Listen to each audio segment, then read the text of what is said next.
नमस्कार दोस्तों, स्वागत है आपका हमारे चैनल फ्यूचर मिस्टीरियस पर। आज हम बात करने वाले हैं एक ऐसे रहस्य की जो सदियों से इंसान को हैरान करता आ रहा है।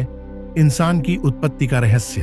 क्या हम बंदरों से विकसित हुए हैं या किसी एलियन सभ्यता ने हमें बनाया या फिर कोई दैवीय शक्ति? दोस्तों, कल्पना कीजिए, लाखों साल पहले इस धरती पर कोई इंसान नहीं था, सिर्फ जंगल, समुद्र और जंगली जानवर। फिर अचानक एक ऐसा प्राणी विकसित हुआ जो सोच सकता था, बोल सकता था और दुनिया बदल सकता था। वह प्राणी थे हम, होमो सेपियंस। लेकिन सवाल यह है, हम आए कहां से?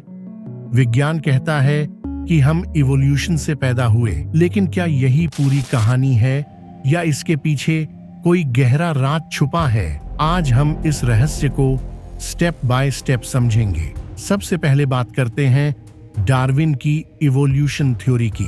चार्ल्स डार्विन 19वीं सदी के महान वैज्ञानिक, जिन्होंने अपनी किताब on the origin of species में बताया कि सभी जीव धीरे धीरे बदलते हैं नेचुरल सिलेक्शन के जरिए।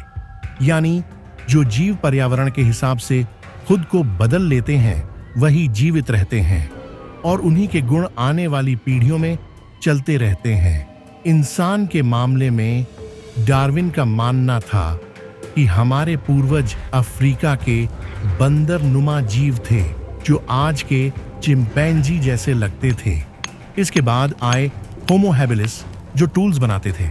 फिर होमो इरेक्टस, जिन्होंने आग का इस्तेमाल किया। और आखिर में आए हम, होमो सेपियंस। यह इवोल्यूशन की एक लंबी चेन है जो लाखों सालों से चल रही है। लेकिन दोस्तों, यहां आता है ट्विस्ट। क्या ये चेन पूरी है? नहीं, इसमें कई मिसिंग लिंक्स हैं।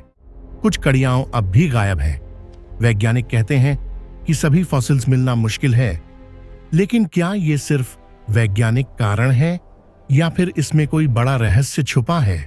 अब सवाल ये भी उठता है, क्या इंसान की उत्पत्ति सिर्फ इवोल्यूशन का नतीजा है या फिर इसमें किसी दैवीय शक्ति का हस्तक्षेप हुआ? दुनिया की लगभग हर सभ्यता में क्रिएशन स्टोरीज मिलती हैं। हिंदू धर्म में ब्रह्मा जी द्वारा सृष्टि रचना का जिक्र है। बाइबल में गॉड द्वारा एडम और ईव की कहानी मिलती है। इस्लाम में अल्लाह द्वारा इंसान की रचना का उल्लेख है। लेकिन क्या ये सब सिर्फ धार्मिक कथाएं हैं या इनके पीछे कोई छिपी हुई सच्चाई है?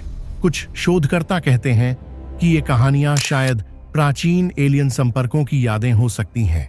जी हाँ, एंशिएंट एस्ट्रोनॉट थ्योरी। इस थ्योरी के अनुसार हजारों साल पहले एलियंस धरती पर आए और उन्होंने इंसानों के डीएनए में बदलाव किए।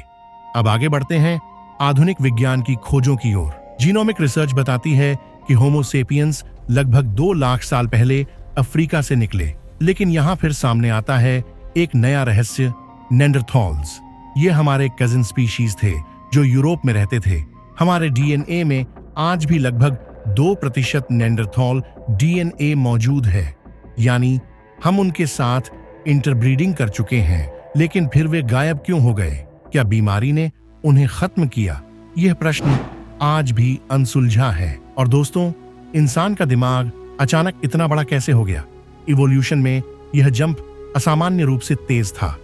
कुछ ही हजार वर्षों में ब्रेन साइज दोगुना हो गया।